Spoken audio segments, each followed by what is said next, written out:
நம்மை பலப்படுத்துகிற நம் மீது அக்கறையுள்ள ஆண்டவராகிய இயேசு கிறிஸ்துவின் நாமத்தினாலே மறுபடியும் உங்களை வாழ்த்துகிறோம். மறுபடியும் இந்த வாரமும் நல்ல சுகத்தோடு பலத்தோடு ஜீவனோடு நாம் கூடி வர நம்ம இணைய கர்த்தருடைய வார்த்தையை படிப்பதற்கு தேவன் கொடுத்த கிருபைக்காக ஆண்டவரை அதிகமாக துதிக்கிறேன், ஸ்தோத்திரிக்கிறேன். பவுலுடைய வாழ்க்கையில எவ்விதமாக பவுல் பலப்பட்டார் என்று அநேக காரியங்களை குறித்து நம்ம படித்துக் கொண்டிருக்கிறோம். பல வாரங்கள் படித்துக் கொண்டிருக்கிறோம். அதுல கடைசியா படிக்கும்போது என்ன படித்தோம்னா, உன்னதரின் உறவுகள். அதாவது பவுல் பரிசுத்த ஆவியானவர் மூலமாக பலப்பட்டார், உண்மைதான். அதே நேரத்துல சரீரப்பிரகாரமாகவும் அநேக விசுவாசிகள் மூலமாக, தேவனுடைய பிள்ளைகள் மூலமாக பவுல் பலப்பட்டார். கடந்த வாரம் யார் யாரை குறித்து படித்தோம்? அனனியாவை குறித்து படித்தோம். அனனியா தெளிவான வழி நடத்துதலை பெற்ற ஒரு சீஷன். ஆண்டவருடைய வழி நடத்துதலை தெளிவாக பெற்றுக்கொண்டார். அதே போல பவுலை தேடி சென்றார். மூன்றாவது, தேவனுடைய அன்பை அனனியா பவுலிடத்திலே வெளிப்படுத்தினார். அது மாத்திரமல்ல, பவுலுடைய தேவையை சந்தித்தார். பரிசுத்த ஆவியினால் நிரப்பப்படும் படிக்கும், பவுல் பார்வையடையும் படிக்கும் ஜெபிக்கிறார். அதே போல இரண்டாவது நம்ம என்ன படிச்சோம்னா, பாதுகாத்த சீஷர்கள். ஒருவேளை யூதர்கள் பவுலை கொலை செய்ய வேண்டும் என்று சொல்லி யோசித்தாங்க. யோசிக்கும் போது அந்த மதில் இருந்து ஒரு கூடக்குள்ள பவுலை வைத்து பத்திரமாக இறக்கிவிட்ட சீஷர்கள் சொல்லி பார்த்தோம். மூன்றாவது, பின்தொடர்ந்த பர்னபாவை குறித்து படிக்க ஆரம்பித்தோம். ஓரளவுக்கு படித்தோம். உங்களுக்கு கடந்த வாரம் என்ன நடக்கிறது என்பது உங்களுக்கு ரெக்கார்ட் பண்ணப்பட்டு ஆடியோ ரெக்கார்டிங்கா உங்களுக்கு அனுப்பப்படுது. நீங்க அதை கேட்பீங்கன்னு சொல்லி நினைக்கிறேன். ஒருவேளை யாரும் பெற்றுக்கொள்ளவில்லை என்றால் தயவு செய்து எங்களை தொடர்பு கொள்ளுங்கள். அதே போல ஏற்கனவே இருக்கக்கூடிய 15 பதிவுகள், ஒலிப்பதிவுகள் உங்களுக்கு தேவைப்பட்டாலும் நீங்கள் என்னையோ அல்லது சகோதரர் பரமாத்மா அவர்களையோ தாராளமாக நீங்க கான்டாக்ட் பண்ணலாம். பர்னபா என்ன செய்கிறார்? அழைத்து கொண்டு போனார். யாரை? பவுலை அழைத்து கொண்டு போனார். ஏன்னா பவுல் சீஷர்களோடு சேர்ந்து கொள்ள பார்க்கிறார், அவர்களை ஏற்றுக்கொள்ள மனதா இல்லை. அதனால பர்னபா அவரை கூட்டிட்டு போறாரு. இரண்டாவது, அனைத்தையும் விவரித்து சொன்னார், அறிமுகப்படுத்தினார், பவுலுக்கு அங்கீகாரம் வாங்கி கொடுத்தார். இன்னைக்கு இந்த உன்னதரின் உறவுகளை குறித்து தொடர்ந்து நம்ம படிக்க போறோம். அப்போஸ்தலர் நடபடிகள் 11வது அதிகாரம் 25ஆம் வசனம் வாசிக்க கேட்க போறோம். இன்றைக்கு நம்ம மத்தியில வசனத்தை வாசிப்பதற்காக சகோதரி மகிபா அருள் அவங்க வாசிக்கிறாங்க. அதனால அப்போஸ்தலர் நடபடிகள்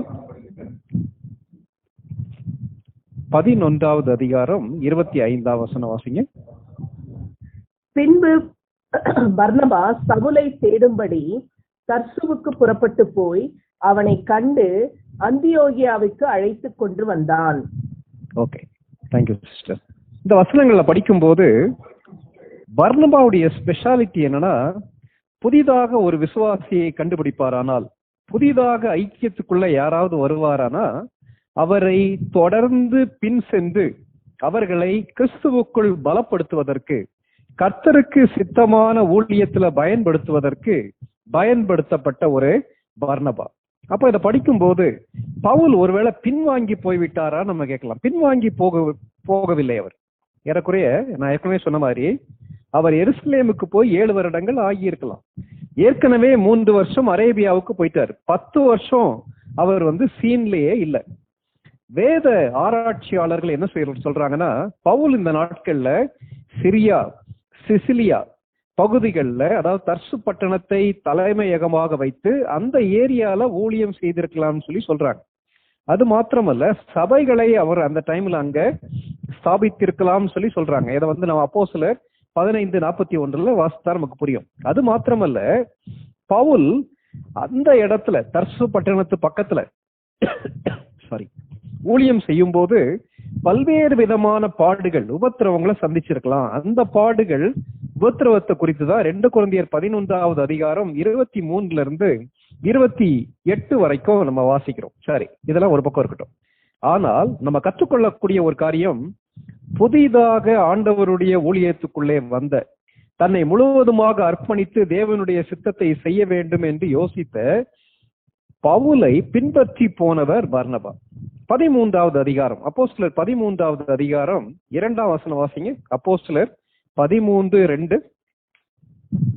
அவர்கள் கர்த்தருக்கு ஆராதனை செய்து உபவாசித்துக் கொண்டிருக்கிற போது பர்னபாவையும் சவுலையும் நான் அழைத்த ஊழியத்துக்காக அவர்களை பிரித்து விடுங்கள் என்று பரிசுத்த ஆவியானவர் திருவுளம் பற்றினார். ஆதி திருச்சபை மொத்தமாக கூடி வந்து ஆவியானவருடைய வழி நடத்தின்படி எந்த ஊழியத்தை செய்ய வேண்டும், யாரை அனுப்ப வேண்டும் சொல்லி ஜெபிக்கிறாங்க. ஜெபிக்கும் போது தான் அழைத்த ஊழியத்திற்கு பர்னபாவையும் பவுலையும் அனுப்பும்படி ஆவியானவர் அவர்களை ஏவினார். அவங்க அப்படியே ஊழியம் செய்யறக்கா என்ன செய்யறாங்க, போறாங்க. பவுல் ஆசியா வரும்போது பரிசுத்த ஆவியானவர் இங்க ஊழியம் செய்யாதுங்கன்னு சொல்லி அவர்களை தடை பண்ணினார். எப்படி தடை பண்ணியிருக்கலாம்? ஒன்று, பவுல் சிக்காகி இருக்கலாம், அல்லது வாசல்கள் திறக்கப்படாமல் இருக்கலாம். அப்படியே போகும்போது முதல்ல அறிமுகம் எப்படி ஆரம்பிக்குது? பர்னபா பவுல்னு சொல்லி ஆரம்பிக்குது. ஆனா அதே அதிகாரத்துல 13வது அதிகாரம் 46ஆம் வசனம் வாசிங்க. 13:46. அப்பொழுது பவுலும் பர்னபாவும் தைரியம் கொண்டு அவர்களை நோக்கி, முதலாவது உங்களுக்கே தேவ வசனத்தை சொல்ல வேண்டியதாய் இருந்தது. நீங்களோ அதை தள்ளி உங்களை நித்திய ஜீவனுக்கு அபாத்திரராக தீர்த்து கொள்ளுகிறபடியினால் இதோ நாங்கள் புறஜாதியாரிடத்தில் போகிறோம். இந்த வசனங்கள்ல என்ன பாக்குறோம்? ஆர்டர் மாறுது. முதல்ல பார்க்கும்போது திருச்சபையிலிருந்து அனுப்பப்படும் போது பர்னபாவையும் பவுலையும் நான் அழைத்த ஊழியத்திற்கு பிரித்து விடுங்கள் சொல்லி நம்ம வாசிக்கிறோம். ஆனா இதுல பார்க்கும்போது அதுல முதல்ல யார் வரா தெரியுமா? பவுலும் பர்னபாவும் சொல்லி ஆரம்பிக்குது ஒரே அதிகாரத்துல. போன முறை நம்ம படிக்கும் போது ஒரு அண்ணன் சொன்னாங்க இல்லையா,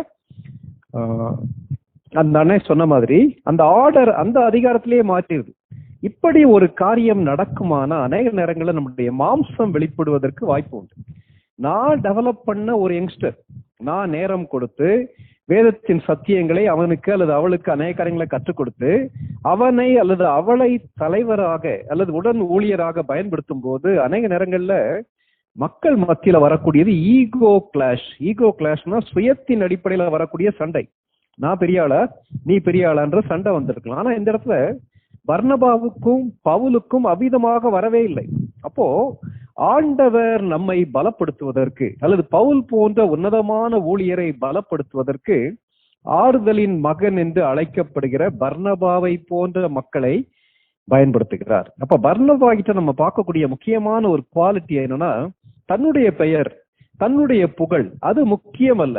மற்றவர்கள் பலப்பட வேண்டும், மற்றவர்கள் கிறிஸ்துவுக்குள்ளே உற்சாகப்படுத்தப்பட வேண்டும், மற்றவர்கள் தேவனுடைய சித்தத்தை செய்ய வேண்டும் என்பதற்காக அவர்களை ஆறுதல் படுத்தக்கூடிய ஒரு மனிதன் பர்னபா. இன்னைக்கு நம்முடைய வாழ்க்கையில பர்னபாவை போல நம்ம செயல்படுகிறோமா? கொஞ்சம் யோசித்து பார்க்கலாம். நம்ம எத்தனை பேரை ஆறுதல் படுத்துகிறோம்? எத்தனை பேரை தேடி சென்று கர்த்தர் அழைத்த ஊழியத்திலே அவர்களை பயன்படுத்துவதற்கு நம்ம அவங்கள மென்டர் பண்றோம்ன்றதை யோசித்து பார்க்கலாம். மென்டரிங் பற்றி போன தடவை படிச்சோம். அதாவது ஆவிக்குரிய நிலைமையில உயரிய நிலைமையில் இருக்கக்கூடிய ஒரு மனிதன் அல்லது அநேக விதங்கள்ல திறமைசாலியான ஒரு மனிதன் தன்னை விட குறைந்த அல்லது புதிதாக ஆரம்பித்திருக்கக்கூடிய ஒரு மனிதனை தன்னுடைய லெவலுக்கு கொண்டு வருவதற்காக முயற்சி எடுப்பது மென்டரிங்ன்ற வேர்டு. அதே வார்த்தையை நம்ம இங்க பயன்படுத்த முடியுமான்னு சொல்லி தெரியல. ஏன்னா பர்னபாவுடைய லெவல் வேற, பவுலுடைய லெவல் வேற. ஆனால் பவுலை பலப்படுத்துவதற்கு தேவன் அனனியாவை பயன்படுத்தினார், சீஷர்களை பயன்படுத்தினார், அதே போல பர்னபாவை பயன்படுத்தினார். இன்னைக்கு இன்னொரு ஆங்கிள் படிக்க போறோம். என்ன ஆங்கிள்னா, ஆவிக்குரிய பிரகாரமாக மாத்திரமல்ல, பவுல் பலப்பட்டதற்கு காரணம் பவுலுடைய சரீர பிரகாரமான தேவைகளை அநேகர் சந்தித்தார். இது ரொம்ப முக்கியமான ஒரு காரியம். இதை படிக்கும் போது வேத வசனத்தின் அடிப்படையில எந்தெந்த மக்கள் பவுல் பலப்படுவதற்கு, பவுல் தொடர்ந்து தன்னுடைய ஓட்டத்தை சிறப்பாக ஓடி முடிப்பதற்கு அவருடைய தேவையை சந்தித்தார்கள் என்பதை படிக்க போறோம்.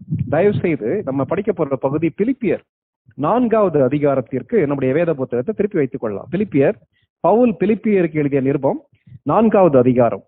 நம்ம ஏற்கனவே நம்ம ஒரு ஏறக்குறைய 1.5 ஆண்டுகள் மோசே குறித்து படித்தோம். மோசே பற்றி படிக்கும் போது அந்த வேத ஆராய்ச்சிக்கும் பவுலுடைய வேத ஆராய்ச்சிக்கும் நிறைய பேருக்கு டிஃபரன்ஸ் இருக்கு. ஆனா இது ஒரு மாதிரி போதுனே, இது கஷ்டமா இருக்கு. நல்லா ஞாபகம் வச்சுக்கிறங்க, மோசே வரலாற்று புத்தகம். மோசையை பற்றி நம்ம படித்தது ஆதியாகமும், யாத்திராகமும், லேவியராகமும், எண்ணாகமும்ன்ற அதிகாரங்கள்ல நம்ம படிச்சோம். ஆனா இப்பொழுது நம்ம படிக்கிறது பவுலை பற்றி வரக்கூடிய வரலாற்று பூர்வமான சம்பவங்கள் மிக மிக குறைவு. பவுலை குறித்து அதிகமாக அறிந்து கொள்ள வேண்டும். ஆனால் அவர் எழுதிய நிருபங்கள்ல இருந்து படிக்கிறோம். அதனால அந்த போதனைகளை எடுக்கிறதால கொஞ்சம் கடினமா தான் இருக்கும். ஆனாலும் நாம் ஆவிக்குரிய முதிர்ச்சிக்கு நேராக கடந்து செல்வதற்கு பவுலுடைய வாழ்க்கையில எப்படி உறுதியான ஒரு ஊழியராக அவர் திகழ்ந்தார் என்பதற்கு அதிக பிரயோஜனமா இருக்கும். தயவுசெய்து பிலிப்பியர் 4வது அதிகாரத்திற்கு நம்முடைய வேத புத்தகத்தை திருப்பி வைத்துக் கொள்ளலாம். 4வது அதிகாரம் 15ஆம் வசனத்திலிருந்து 18ஆம் வசனம் வரைக்கும் வாசிங்க. மேலும் பிலிப்பியரே, சுவிசேஷத்தின் ஆரம்பத்திலே நான் மக்கதோனியாவிலிருந்து புறப்பட்ட போது கொடுக்கல் வாங்கல் காரியத்தில் நீங்கள் மாத்திரம் எனக்கு உடன்பட்டதே அல்லாமல் வேறொரு சபையும் உடன்படவில்லை என்று நீங்கள் அறிந்திருக்கிறீர்கள். நான் தெசலோனிக்கேயிலிருந்து இருந்த போதும் என் குறைச்சலை நீக்கும்படி நீங்கள் 2 தரம் அனுப்பினீர்கள். உபகாரத்தை நான் நாடாமல் உங்கள் கணக்குக்கு பலன் பெருகும்படியே நாடுகிறேன்.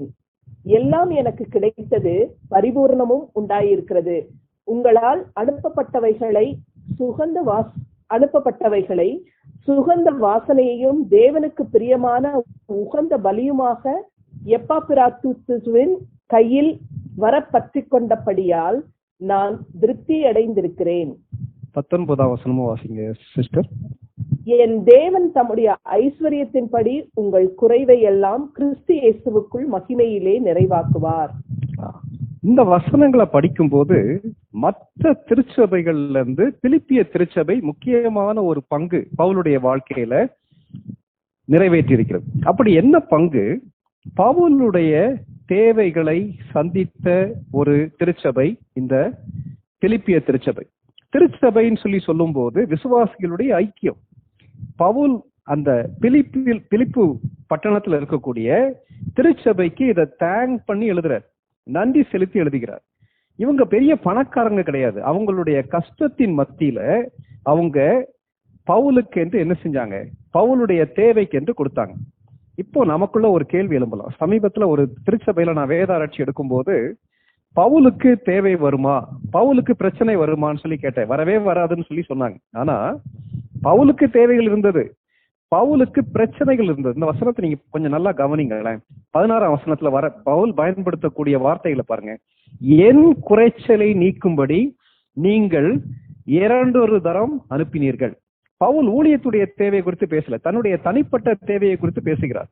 ஆகவே பவுலுக்கு தேவைகள் இருந்தது. அதனால அந்த தேவைகளை சந்திப்பதற்கு தேவன் பயன்படுத்தினது இந்த பிலிப்பிய திருச்சபையை தேவன் பயன்படுத்தினார்.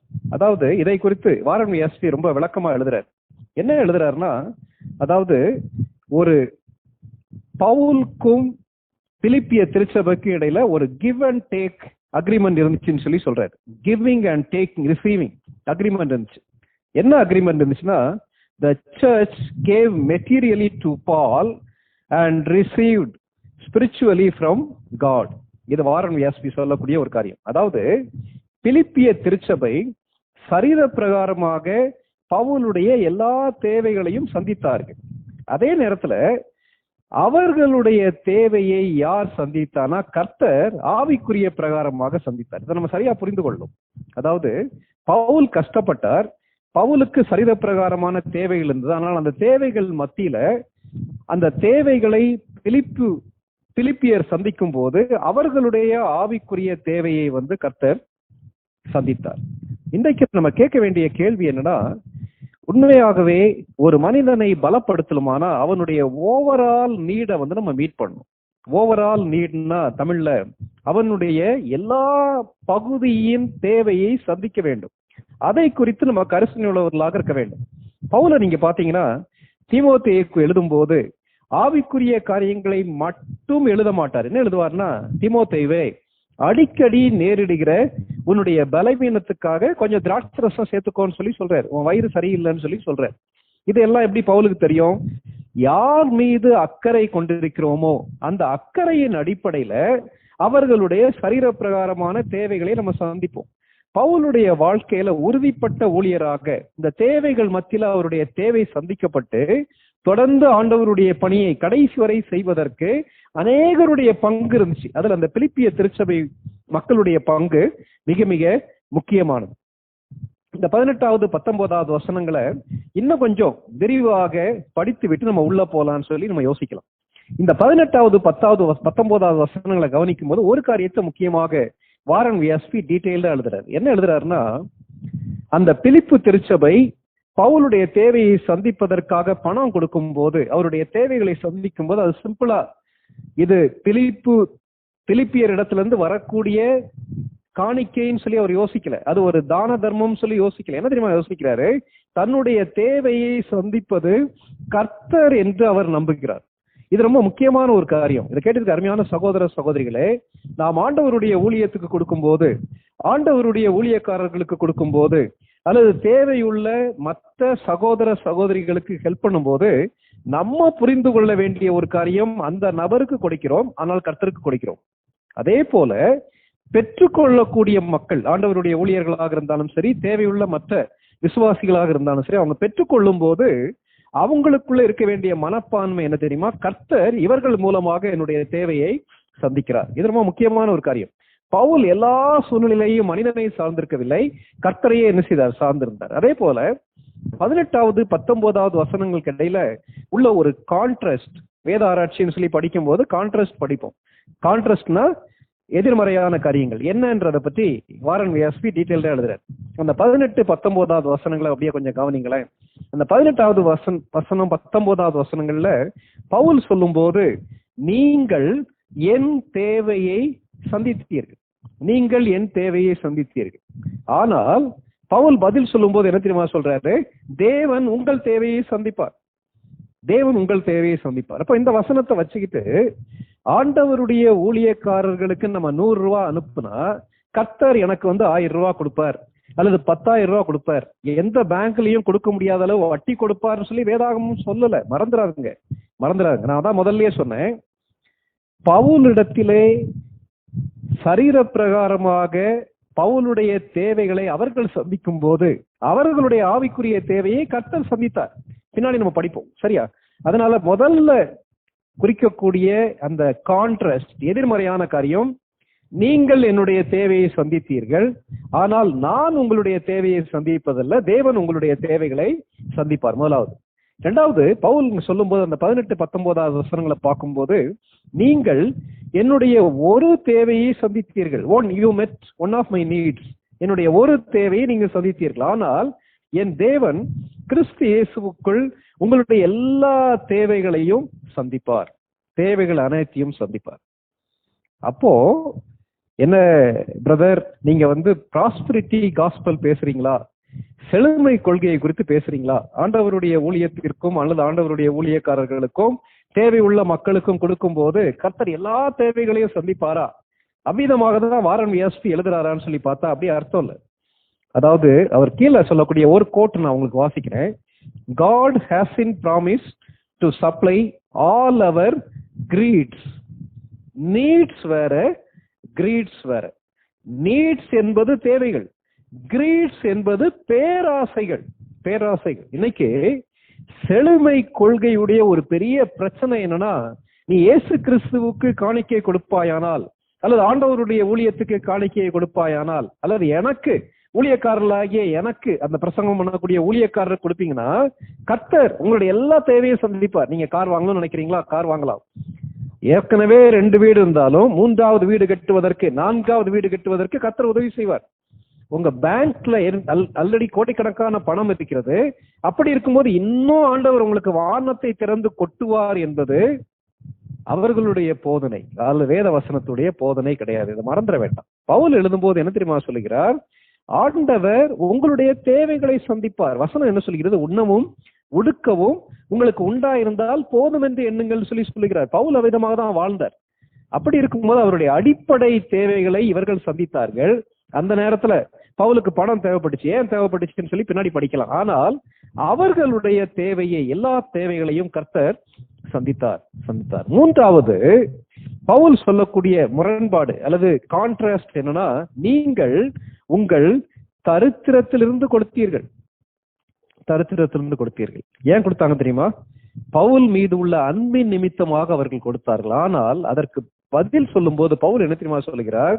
நானும் தரித்திரதான், நானும் ஒன்றும் இல்லாதவன் தான். நான் என் தேவன் தம்முடைய மகிமையின் ஐஸ்வர்யத்தின்படி கிறிஸ்து இயேசுவுக்குள் உங்களுடைய தேவைகளை சந்திப்பார்னு சொல்லுகிறார். தேவன் ஐஸ்வர்யம் உள்ளவர், தேவன் உங்களுடைய தேவைகளை சந்திப்பார்னு சொல்றார். சரி, அப்போ இந்த வசனங்களை படிக்கும் போது பவுலுக்கு எந்த விதமான தேவைகள் வந்தது, இந்த பிலிப்பு திருச்சபையில் என்ன நடந்துச்சுன்றதை இன்னும் கொஞ்சம் விரிவா நம்ம படிக்கலாம். எந்தெந்த மக்கள் எவ்விதமாக பவுலை பலப்படுத்தினார்கள்ன்றத பார்க்க போறோம்.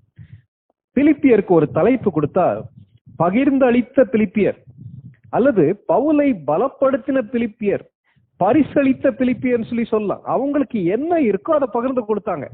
அப்படி என்ன தேவை பவுலுக்கு வந்துச்சுன்னு சொல்லி நம்ம வேகமா வசனத்துல இருந்து படிக்கலாம். அப்போஸ்தலர் 16வது அதிகாரத்துக்கு நம்முடைய வேத புத்தகத்தை திருப்பி வைத்துக் கொள்ளலாம். அப்போஸ்தலர் 16வது அதிகாரம் 10ஆம் வசனத்துல இருந்து 15ஆம் வசனம் வரைக்கும் வாசிங்க சிஸ்டர். அந்த தரிசனத்தை அவன் கண்டபோது அவர்களுக்கு சுவிசேஷத்தை அறிவிக்கும்படி கர்த்தர் எங்களை அழைத்தார் என்று நாங்கள் நிச்சயித்துக் கொண்டு உடனே மக்கதோனியாவுக்கு புறப்பட்டு போக பிரயத்தனம் பண்ணி துரோவாவில் கப்பல் ஏறி சாமோத்திராக்கே தீவுக்கும் மறுநாளிலே நெயாப்போலி பட்டணத்துக்கும் நேராய் ஓடி அங்கே இருந்து மக்கதோனியா தேசத்து நாடுகளில் ஒன்றிற்கு தலைமையானதும் ரோமர் குடியேறினதுமான பிலிப்பி பட்டணத்துக்கு வந்து அந்த பட்டணத்திலே சில நாள் தங்கியிருந்தோம். ஓய்வு நாளில் நாங்கள் பட்டணத்துக்கு வெளியே போய் ஆற்றின் அருகே வழக்கமாய் ஜெபம் பண்ணுகிற இடத்திலே உட்கார்ந்து அங்கே கூடி வந்த ஸ்திரீகளுக்கு உபதேசித்தோம். அப்பொழுது தியத்திரா ஊராளும் ரத்தாம்பரம் விற்கிறவளும் தேவனை வணங்குகிறவளுமாகிய லீதியாள் என்னும் பேருள்ள ஒரு ஸ்திரீ கேட்டுக்கொண்டிருந்தாள். பவுல் சொல்லியவைகளை கவனிக்கும்படி கர்த்தர் அவள் இருதயத்தை திறந்தருளினார். அவளும் அவள் வீட்டாரும் ஞானஸ்நானம் பெற்ற பின்பு அவள் எங்களை நோக்கி, நீங்கள் என்னை கர்த்தரிடத்தில் விசுவாசம் உள்ளவள் என்று எண்ணினால் என் வீட்டிலே வந்து தங்கியிருங்கள் என்று எங்களை வருந்தி கேட்டுக்கொண்டாள். நாங்கள் ஜெபம் பண்ணுகிற இடத்துக்கு போகையில் குறி சொல்ல ஏவுகிற ஆவியை கொண்டிருந்து குறி சொல்லுகிறதினால் தன் எஜமான்களுக்கு மிகுந்த ஆதாயத்தை உண்டாக்கின ஒரு பெண் எங்களுக்கு எதிர்பட்டாள். போதும் சிஸ்டர், தேங்க்யூ. இந்த சம்பவம் நமக்கு தெரியும். எப்படி பிலிப்பு பட்டணத்துல முதலாவது திருச்சபை உருவானது, அல்லது புதிய ஒரு விசுவாசி எப்படி கண்டுபிடிச்சாங்கன்றதை நம்ம பாக்குறோம்.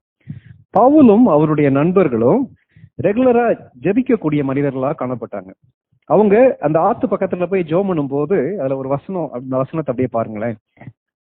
லீதியாளுடைய உள்ளத்தை கர்த்தர் திறந்தார். கர்த்தர் இருதயங்களை திறக்கக்கூடிய கர்த்தர். லீதியாள் ரத்தாம்பரம் விற்கக்கூடியவங்க, கார்மெண்ட்ஸ் விற்கக்கூடியவங்க.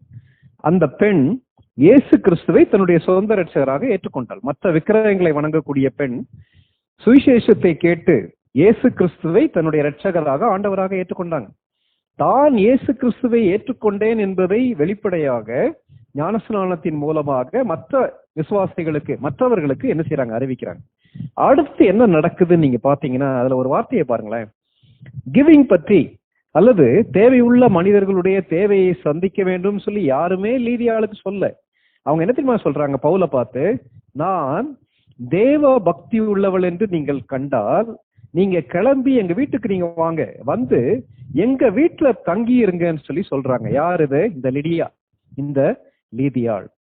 லீதியாளுடைய இருதயத்தை கர்த்தர் திறந்தார் சொல்லி நம்ம வாசிக்கும் போது அது கர்த்தருக்கு மாத்திரம் அவருடைய இருதயம் திறக்கப்படவில்லை, தேவனுடைய தேவையுள்ள மக்களுக்கும் தேவையுள்ள ஊழியர்களுக்கும் அவளுடைய இருதயம் திறந்தது.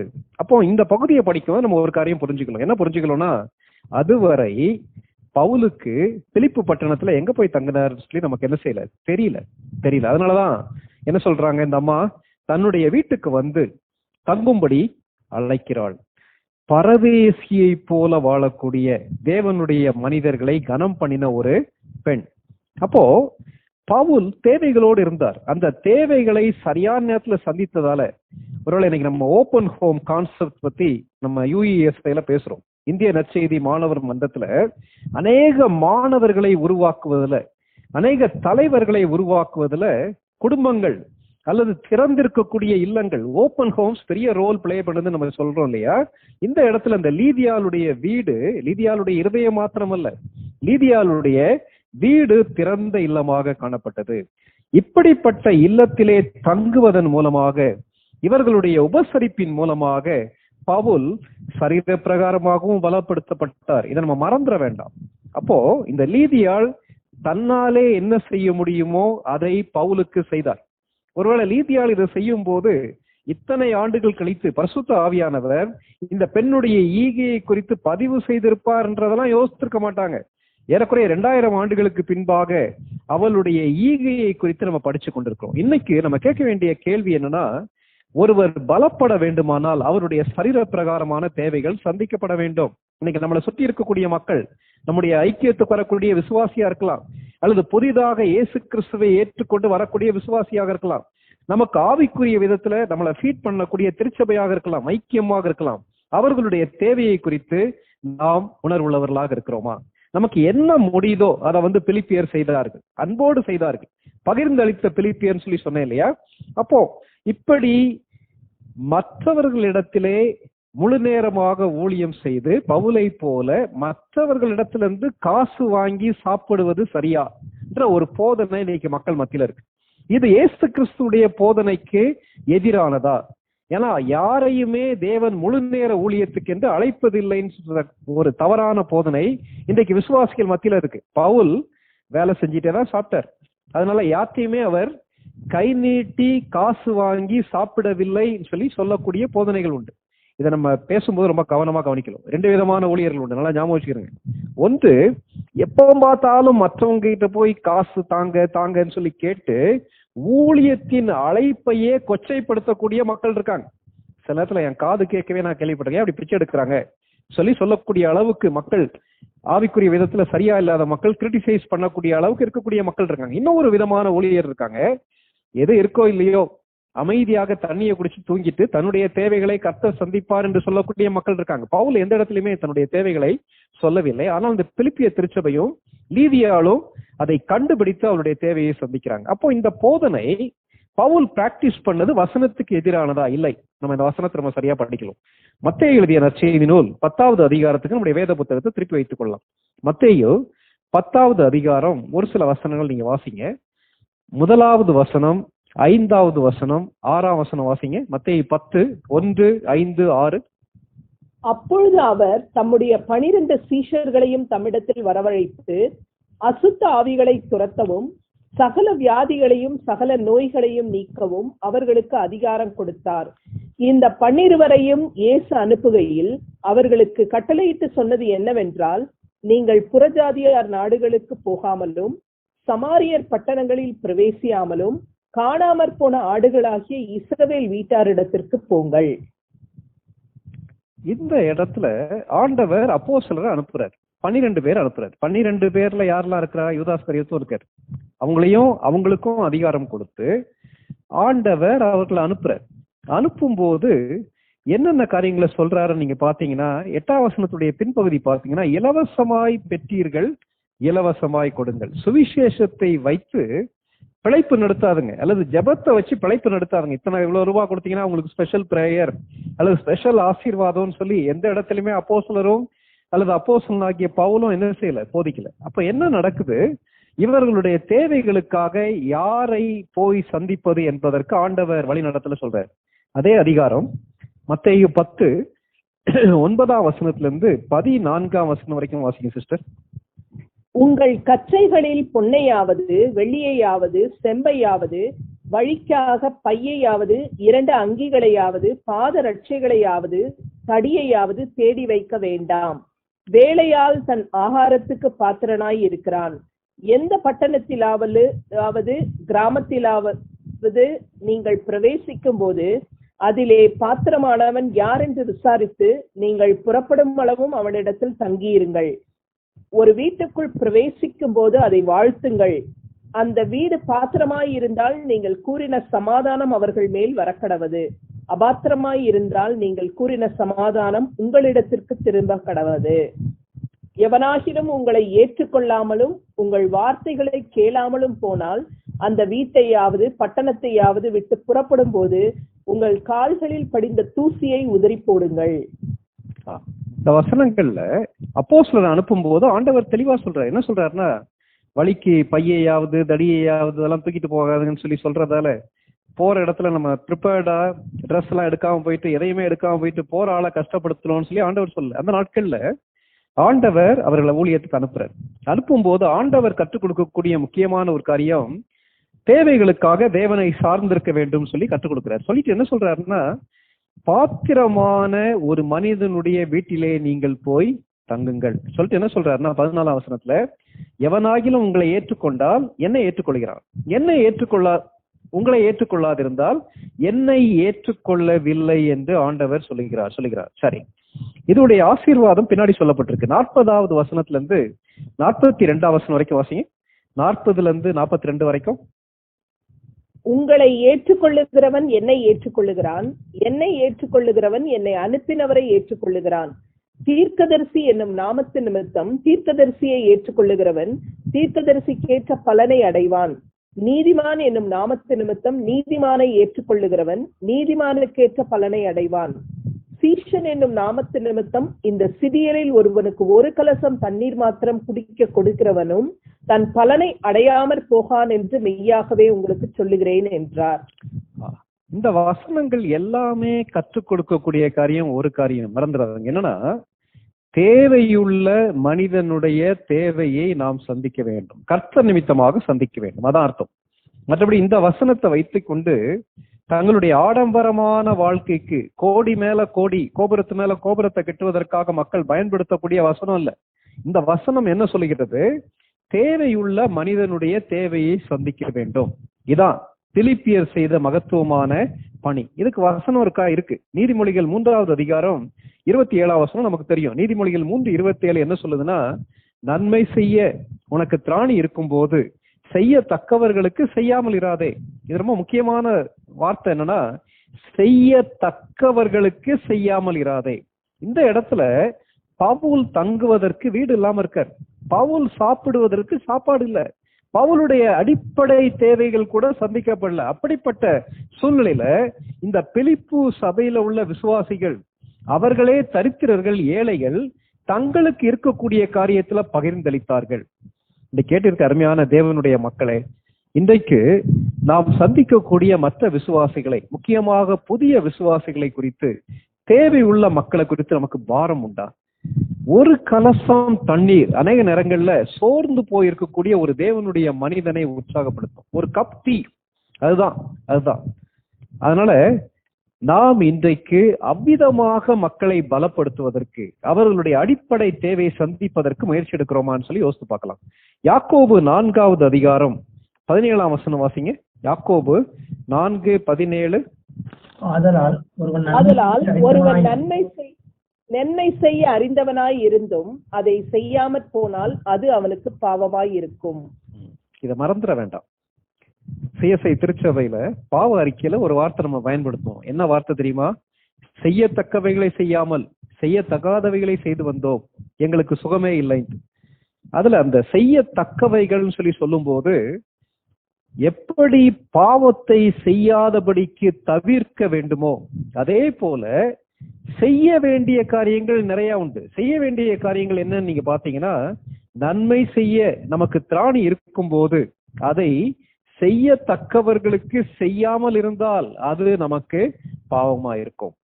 சின் of commission, sin of omission சொல்லி சொல்லுவாங்க. இது வந்து சின் ஆஃப் ஒமிஷன். இன்னைக்கு நம்ம லைஃப்ல இப்படிப்பட்ட பாவங்கள் காணப்படுதான்னு சொல்லி யோசித்து பார்க்கலாம். நிறைய வசனங்கள் இருக்கு, அதை வாசிக்க வேண்டாம்.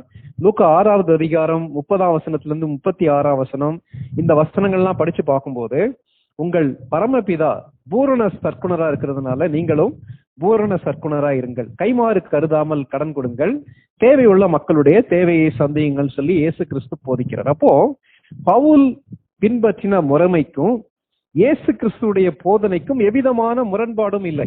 இன்றைக்கு ராத்திரி நம்ம கேட்க வேண்டிய கேள்வி என்னன்னா, ஆவிக்குரிய தேவையை சந்திப்பது மிக மிக முக்கியம். ஆனா கடைசியா தேவையுள்ள ஒரு மனிதனுக்கு நம்ம சாப்பாடு கொடுத்திருக்கோமா?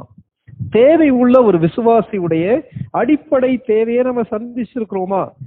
ஆவிக்குரிய தேவை மட்டும் இல்ல, சரீர பிரகாரமான அவனுடைய தேவையை சந்திக்காதபடிக்கு அவனை நாம் பலப்படுத்த முடியாது. இந்த இடத்துல பிலிப்பு திருச்சபை, பிலிப்பியர் பவுல் பலப்படுவதற்கு தங்களுடைய குறைச்சின் மத்தியிலிருந்து அவரை சந்தித்தார்கள். ஏன் இப்படிப்பட்ட ஒரு சூழ்நிலை வந்துச்சுன்றதுக்கு இன்னும் ஹிஸ்டாரிக்கலா படிக்கலாம். பிலிப்பியர் 1வது அதிகாரம் 13ஆம் வசனம் வாசிங்க. பிலிப்பியர் 1:13. அரண்மனை எங்கும் உள்ளவர்களுக்கும் மற்ற யாவருக்கும் என் கட்டுகள் கிறிஸ்துவுக்குள்ளான கட்டுகள் என்று வெளியரங்கமாகி. பவுல் எழுதிய நிருபங்களை நம்ம ரெண்டா பிரிக்கிறோம். பாஸ்டோரல் எபிசில்ஸ் பிரிக்கிறோம், அதே போல பிரிசனல் எபிசில்ஸ் சொல்லி பிரிக்கிறோம். அதாவது பவுல் திருச்சபைகளுக்கு அல்லது ஊழியர்களுக்கு எழுதின நிருபங்கள், அதே நேரத்துல பவுல் சிறைச்சாலையிலிருந்து எழுதின கடிதங்கள், சிறைச்சாலையிலிருந்து எழுதிய நிருபங்கள். அதுல என்னென்ன நிருபங்கள் வருது நீங்க பாத்தீங்கன்னா, கொலோசியர் வருது, அதே போல எபிசியன்ஸ் வருது, எபேசியர் வருது, பிலமோன் வருது, 1 தீமோத்தேயு 2 தீமோத்தேயுலாம் நம்ம படிக்கிறோம். சரி, அப்போ இத படிக்கும் போது அன்றைக்கு உள்ள வரலாற்று நிகழ்வை நம்ம படிக்கணும். வரலாற்று நிகழ்வு என்ன சொல்றாங்கன்னா, வரலாற்று ஆசிரியர்கள் இன்றைக்கு உள்ள சிறைச்சாலை மாதிரி பவுல் இருந்த காலத்துல ரோமாபுரியிலே உள்ள சிறைச்சாலைகள் இல்லைன்னு சொல்லி சொல்றாங்க. ரோமன் பிரிசன்ஸ் இன்னைக்கு இருக்கிற மாதிரி இல்லைன்னு சொல்லி சொல்றாங்க. ஏன் இல்லைன்னு சொல்லி சொல்றாங்கன்னா, அங்கே அடைக்கப்பட்டிருக்கிற சிறை கைதிகளுக்கு சரியான சாப்பாடோ அல்லது அவர்கள் தங்குவதற்கு ஒரு கிளீன் அண்ட் சேஃப் பிளேஸோ கொடுக்கப்படல. ஒரு சுத்தமான பாதுகாப்பான அறை அவர்களுக்கு கொடுக்கப்படவில்லை.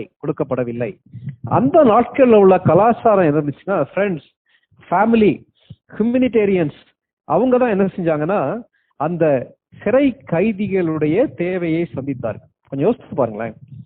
ஆல்ரெடி அவங்க ஜெயிலில் அடைக்கப்பட்டிருக்காங்க. ஆனா ஜெயில அவங்க தங்குவதற்கு சரியான பாதுகாப்பான இடம் கிடையாது. அவர்களுடைய தேவையை அவர்கள் சந்திக்க மாட்டாங்க. என்ன தேவை?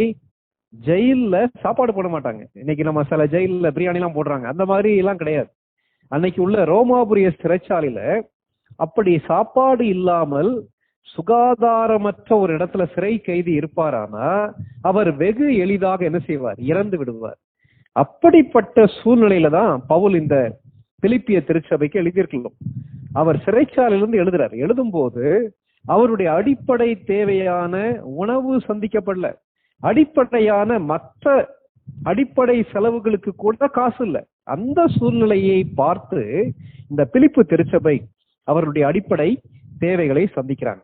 சரி, அப்போ பகிர்ந்தளிச்ச திருச்சபை புதிதாக இயேசு கிறிஸ்துவை ஏற்றுக்கொண்ட லீதியாள் தன்னுடைய வீட்டை திறந்து கொடுத்தாள். அதே போல தரித்திரராயிருந்த பிலிப்பியர் தங்களுக்கு வந்த கொஞ்சம் வருமானத்துல பவுலுடைய தேவையை சந்திச்சாங்க. ஜெயிலில் இருக்கக்கூடிய பவுல் தொடர்ந்து பலப்படுவதற்கு, அங்கிருந்து அத்தனை நிருபங்கள் எழுதுவதற்கு அவர்களை பலப்படுத்தினது யார் தெரியுமா? பிலிப்பியர். அதே போல அவர்களுக்கு பதில் எழுதும் போது பவுல், நான் உங்களை சார்ந்து இல்லை, கர்த்தரை சார்ந்திருக்கிறேன். நீங்கள் எனக்கு கொடுக்கக்கூடிய சரீர பிரகாரமான ஆசீர்வாதங்களுக்கு தக்கதாக கர்த்தர் உங்களுக்கு அநேக ஆவிக்குரிய ஆசீர்வாதங்களை கொடுப்பான்னு சொல்லி சொல்றாங்க. இது மாத்திரமல்ல, இன்னொரு படி மேலே போய் பிலிப்பியர் செய்த மகத்துவமான காரியம் என்ன தெரியுமா? 2வது அதிகாரம், பிலிப்பியர் 2வது அதிகாரம் 25ஆம் வசனம் வாசிங்க. பிலிப்பியர் 2:25 வாசிங்க. மேலும் என் சகோதரனும் உடன் வேலையாளும் உடன் சேவகனும் உங்கள் ஸ்தானாபதியும் என் குறைச்சலுக்கு உதவி செய்தவனுமான எப்பாப்பிராத்தீத்துவை உங்களிடத்தில் அனுப்ப வேண்டும் என்று எண்ணினேன். இந்த இடத்துல பிலிப்பியர் செய்த இன்னும் ஒரு காரியத்தை பத்தி போட்டிருக்கு. என்ன போட்டிருக்குன்னா, அவங்களுடைய சப்போர்ட் டூ ஃபோல்ட் சப்போர்ட்ன்றாங்க. 2 விதமான 2 பரிமாணம் உள்ள ஆதரவு. என்ன ஆதரவுனா, supported Paul financially, sent him a helper. முதலாவது பணம் கொடுத்து உதவி செய்தார்கள். அது மாத்திரமல்ல, பவுலுக்கு உதவி செய்வதற்கு ஒரு ஆள் அனுப்புறாங்க. கொஞ்சம் யோசிச்சு பாருங்களேன், எந்த அளவுக்கு அக்கறை உள்ள மனிதர்கள் இல்லையா? இப்படிப்பட்ட மக்கள் இன்றைக்கு முக்கியமான பங்கு வகிக்கிறாங்க. பவுல் இந்த எப்பாப்பிராத்தீத்துவை பத்தி நிறைய காரியங்கள் எழுதுறாரு. 2வது அதிகாரம் 26ஆம் வசனத்திலிருந்து 30ஆம் வசனம் வரைக்கும் வாசிங்க. பிலிப்பியர் 2:26-30 வரைக்கும். 26 அவன் உங்கள் எல்லார் மேலும் வாஞ்சையுள்ளவனும் தான் வியாதிப்பட்டதை நீங்கள் கேள்விப்பட்டதினாலே மிகவும் வியாகுலப்படுகிறவனுமாய் இருந்தான். அவன் வியாதிப்பட்டு மரணத்திற்கு சமீபமாய் இருந்தது மெய்தான். ஆகிலும் தேவன் அவனுக்கு இறங்கினார். அவனுக்கு இறங்கினதும் அல்லாமல் துக்கத்தின் மேல் துக்கம் எனக்கு உண்டாகாதபடிக்கு எனக்கும் இறங்கினார். ஆகையால் நீங்கள் அவனை மறுபடியும் கண்டு சந்தோஷப்படவும் என் துக்கம் குறையவும் அவனை அதிசீக்கிரமாய் அனுப்பினேன். ஆனபடியினாலே நீங்கள் கர்த்தருக்குள் மிகுந்த சந்தோஷத்தோட அவனை ஏற்றுக்கொண்டு இப்படிப்பட்டவர்களை கனமாய் எண்ணுங்கள். ஏனெனில் நீங்கள் எனக்கு செய்ய வேண்டிய ஊழியத்திலே உங்கள் குறைவை நிறைவாக்கும்படிக்கு அவன் தன் பிராணனையும் எண்ணாமல் கிறிஸ்துவின் ஊழியத்தின் நிமித்தம் மரணத்துக்கு சமீபமாய் இருந்தான். ஆண்டவருக்கு ஸ்தோத்திரம். எப்படிப்பட்ட ஒரு உதவியாளரை பிலிப்பு திருச்சபையில இருந்து பவுலுக்கு அனுப்பியிருக்காங்கல்ல. அதுல அந்த வரக்கூடிய ஒவ்வொரு வார்த்தைகளும் பவுல் தன்னுடைய உள்ளத்தின் ஆழத்திலிருந்து எழுதுறாரு. நீங்க அப்படியே கொஞ்சம் கையில இருக்கக்கூடிய வேதாகமத்தை பாருங்களேன். 25ஆம் வசனத்துல எத்தனை அடைமொழி கொடுக்கிறாரு பாருங்க பவுல். என்னுடைய சகோதரன், he is my brother. இரண்டாவது, உடன் வேலையாள், he is my co-worker. அதே போல என்னுடைய கோ சோல்ஜர், உடன் சேவகன், உடன் ஸ்தானாபதி, கோ அம்பாசிடர், உடன் ஸ்தானாபதி, என் குறைச்சலுக்கு உதவி செய்தவன், என் கூடையே இருந்து எனக்கு உதவி செய்தவன் சொல்லிட்டு 26ஆம் வசனத்துல பாருங்களேன், அவன் உங்கள் எல்லார் மேலும் வாஞ்சை உள்ளவன். பிலிப்பு திருச்சபையை அதிகமாக நேசித்தார். இன்னைக்கு சில விசுவாசிகள் இருக்காங்க, என்னன்னா தான் கூட இருக்கக்கூடிய மற்ற சகோதர சகோதரிகளை நேசிக்க மாட்டாங்க. எங்கேயோ இருக்கக்கூடிய ஒரு ஆள் குறித்து, எங்கேயோ இருக்கக்கூடிய ஒரு ஆள் மேல அக்கறை இருக்கும். கூட இருக்க ஆளுக்கு ஜஸ்ட் ஒரு காஃபி கூட கொடுக்க மாட்டாங்க. அப்படி ஆட்கள்லாம் இருக்காங்க. ஆனா இவர் அப்படி இல்ல. பிலிப்பு திருச்சபையில உள்ள சக விசுவாசிகளையும் நேசித்தார். அது மாத்திரம் இல்ல, பவுலுக்கு உதவி செய்யும் போது எப்பாப்பிராத்தீத்து சிக்காயிட்டார். ஜெயில பவுலை பார்த்து, ஆல்ரெடி பிலிப்பு திருச்சபை ஒரு தரித்திரமான திருச்சபை, அந்த சபையில இருந்து வரக்கூடிய ஒரு ஹெல்பர் பவுலோடு சேர்ந்து இந்த ஜெயில இருந்து அவருக்கு கூட எல்லா உதவியும் செஞ்சிட்டு இருக்கும் போது எப்பாப்பிராத்தீத்து சிக்காயிட்டார். அப்ப கொஞ்சம் யோசித்து பாருங்களேன், தன்னுடைய சரீரம் பாதிக்கப்பட்டாலும் மற்ற ஒரு விசுவாசி பலப்படுவதற்காக சுயத்தை மையமாக வைத்து செயல்படாத ஒரு எப்பாப்பிராத்தீத்து இல்லையா? இன்னைக்கு இப்படிப்பட்ட அநேக மக்களை கர்த்தர் நம்முடைய ஐக்கியத்துல கொடுத்திருக்காரு இல்லையா? நான் என்னுடைய உள்ளத்தின் ஆழத்திலிருந்து நன்றியோடு என்னை உருவாக்கின மக்களுக்காக கஷ்டமான பாதையில கடந்து செல்லும் போது அவங்க சிக்கானாலும் அவர்களுடைய நேரத்தையும் பணத்தையும் ஒதுக்கி என்னை பலப்படுத்தின, என்னை பராமரித்த, என்னை நேசித்த சகோதர சகோதரிகளுக்காக உள்ளத்தின் ஆழத்தில் இருந்து ஆண்டவருக்கு அதிகமாக நன்றி செலுத்துகிறேன். அந்த சகோதர சகோதரிகளையும் வாழ்த்துகிறேன். பரதேசியை போல தங்கம் இடம் இல்லாதபடிக்கு ஊழியம் செய்த மக்களை வீட்டை திறந்து சகோதரனாக, மகளாக ஏற்றுக்கொண்ட குடும்பங்கள் இன்னைக்கு நம்முடைய வாழ்க்கையில உண்டு இல்லையா? இந்த இடத்துல நீங்க பாத்தீங்கன்னா பவுல் அவருக்காக ஜெபிக்கிறார். சொல்லிட்டு என்ன சொல்றாரு தெரியுமா? 29ஆம் வசனத்துல, நீங்கள் கர்த்தருக்குள் மிகுந்த சந்தோஷத்தோடு அவனை ஏற்றுக்கொண்டு இப்படிப்பட்டவர்களை கனமாய் எண்ணுங்கள். ஏனெனில் நீங்கள் எனக்கு செய்ய வேண்டிய ஊழியத்திலே உங்கள் குறைவை நிறைவாக்கும்படிக்கு அவன் தன் பிராணனையும் எண்ணாமல் கிறிஸ்துவின் ஊழியத்தின் நிமித்தம் மரணத்திற்கு சமீபமாயிருந்தான். ஏதோ ஹீரோ வொர்ஷிப் கிடையாது. பவுல் மேல உள்ள அன்பின் நிமித்தமாக, பவுல் மூலமாக ஆவிக்குரிய விதத்தில் ஆசீர்வாதம் பெற்ற இந்த சகோதரன் பவுலுக்காக தன்னுடைய உயிரையும் கொடுப்பதற்கு ஆயத்தமுள்ளவனாக இருந்தான். இது எவ்வளவு பெரிய அன்பு இல்லையா? கொஞ்சம் யோசித்து பாருங்க.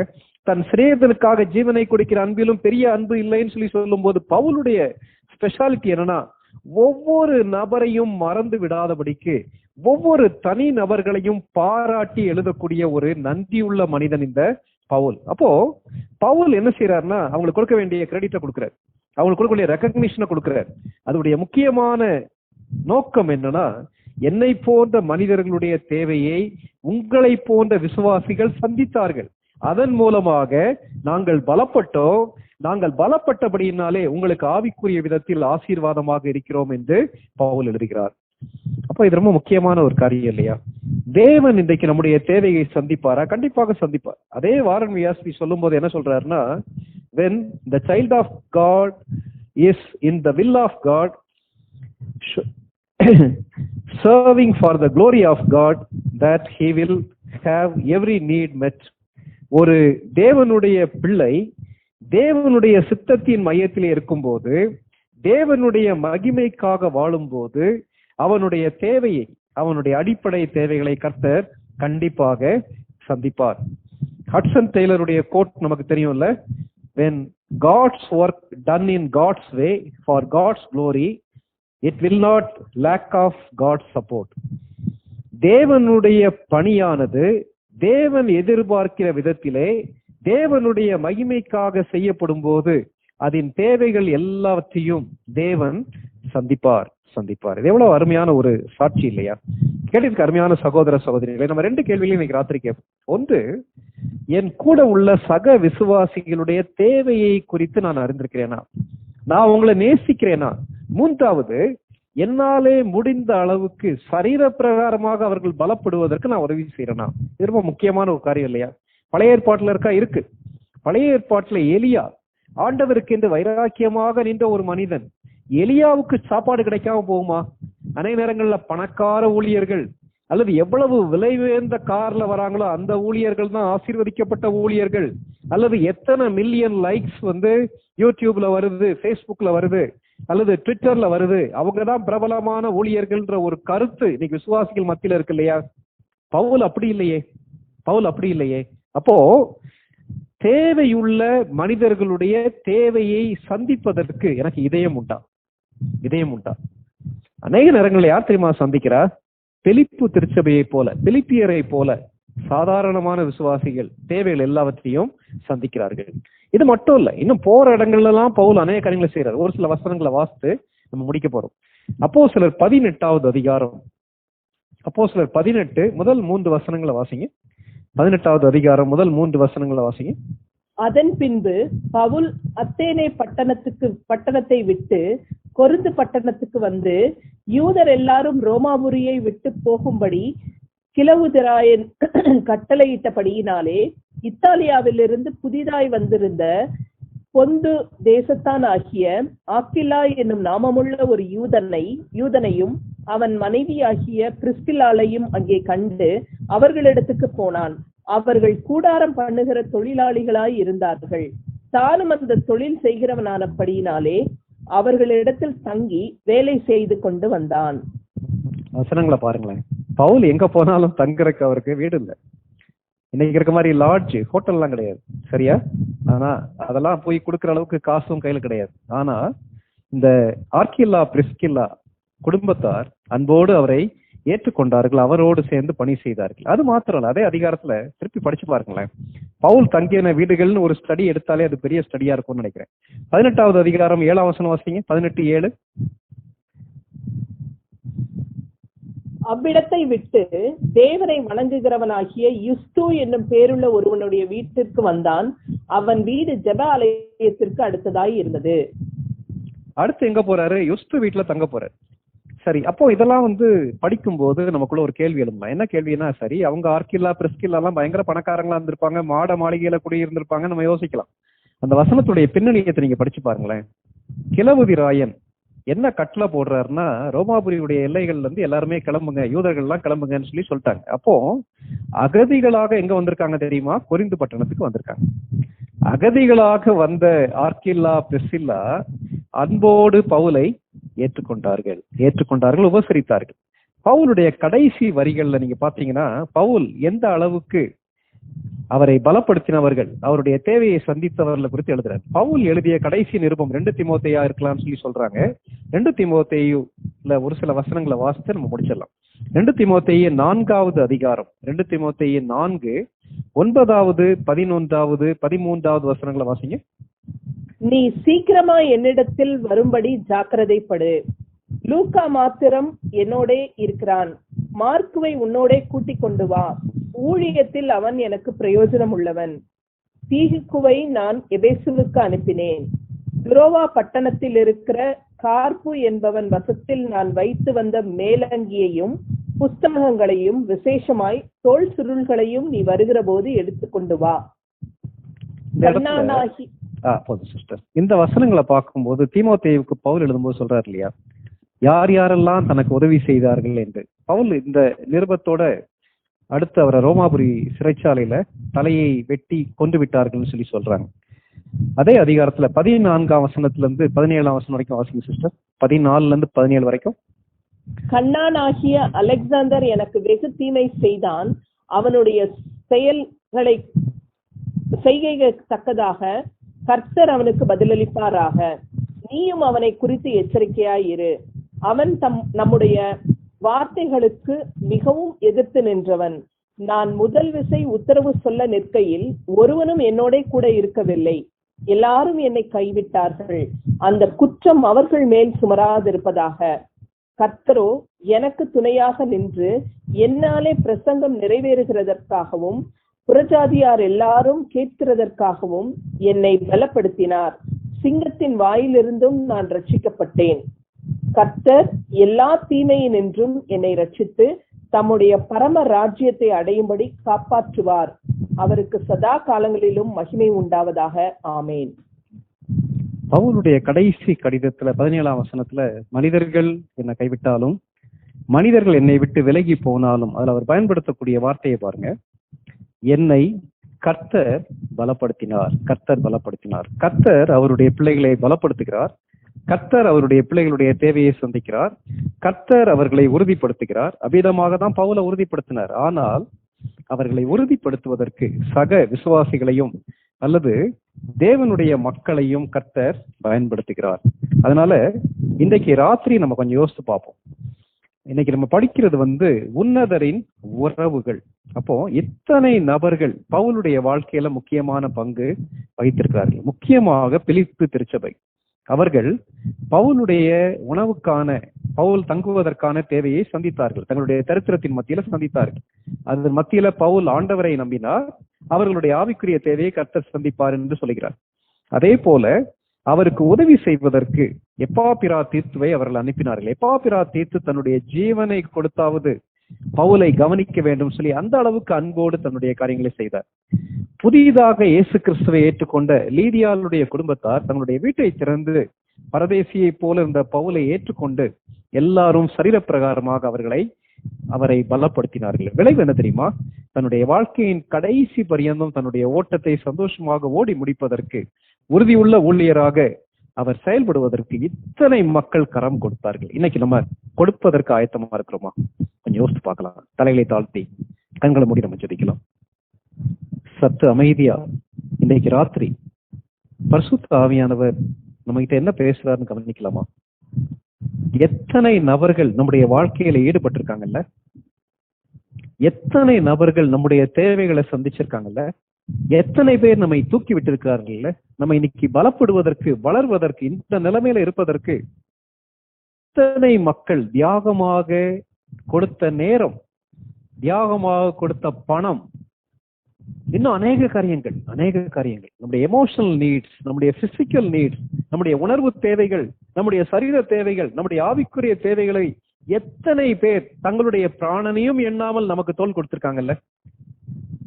ஆண்டவரே, நானும் மற்றவர்கள் பலப்படுவதற்கு, மற்றவர்கள் உறுதிப்படுவதற்கு, மற்றவர்கள் ஆவிக்குரிய ஆசீர்வாதங்களை மற்றவர்களுக்கு அள்ளி வழங்கக்கூடிய விதத்துல இருப்பதற்கு, தேவைகளை சந்திக்க எனக்கு கிருபை தாரும் ஆண்டவரே. மற்றவர்களை நேசிக்க எனக்கு கிருபை தாங்க. அந்த எப்பாபிராதீத்துக்கு இருந்த இதயத்தை எனக்கு தாங்க ஆண்டவரே. பிலிப்பியருக்கு இருந்த இருதயத்தை தாங்கன்னு சொல்லி ஜெபம் பண்ணலாமா? இன்னைக்கு ராத்திரி பரிசுத்த ஆவியானவர் உங்ககிட்ட பேசி இருப்பாரு. ஆனா அவங்கள யாராவது ஒருவர் ஜெபித்து முடிக்கலாம். யாராவது ஒருவர் ஜெபிக்கலாம். பரிசுத்தமுள்ள நல்ல ஆண்டவரே, நன்றியோடு துதிக்கிறோம் ஆண்டவரே. இந்த வேளையிலும் கூட மீண்டும் ஆண்டவரே எங்களுக்கு ஒரு ஆழமான ஒரு சத்தியத்தை கற்றுக்கொள்ளவும் ஆண்டவரே, அநேக காரியங்கள் வேதத்திலிருந்து ஆழத்தை ஆண்டவரை நாங்கள் உணர்ந்து கொள்ளவும் இந்த நாளிலே எங்களோடு கூட இடைப்பட்டதற்காக மக்கள் நாங்கள் நன்றி செலுத்துகிறோம் ஆண்டவரே. ஊழியர்களுடைய தேவைகளிலே, ஊழியர்களை கனப்படுத்துவதிலே ஆண்டவரே ஒரு விசுவாசிக்கு உண்டான பங்களிப்பும், ஊழியர்கள் ஆண்டவரே இந்த மென்டரிங்ல இருக்கிற பொறுப்புகளும் ஆண்டவரே அநேக காரியங்களை குறித்து நாங்கள் நல்ல தியானித்து கற்று கிருபை செய்றீங்க ஆண்டவரே. இந்த படிப்பினைகள் எல்லாம் எங்களுடைய வாழ்க்கையில நாங்கள் ஆண்டவரே மிகவும் ஜாக்கிரதையாய் ஆண்டவரே நிறைவேற்றுவதற்கு எங்களுக்கு நீங்க உதவி செய்தரலாம் ஆண்டவரே.